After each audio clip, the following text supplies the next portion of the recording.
సింహాచలం పార్టీలు ఏమొస్తారు మీ ఊర్లో?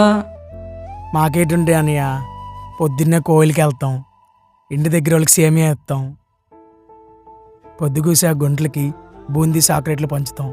మన యూత్కేమో సెవనప్పు మిరిండా. సెవనప్పు మిరిండానా? ఇంకా అమ్ముతున్నారు అసలు? ఎరా రామ్, నీ బర్త్డే కూడా సెవనప్పులు మిరిండాలు ఇస్తావేంటి? సింహాచలం అవన్నీ 500 అయిపోతాయా?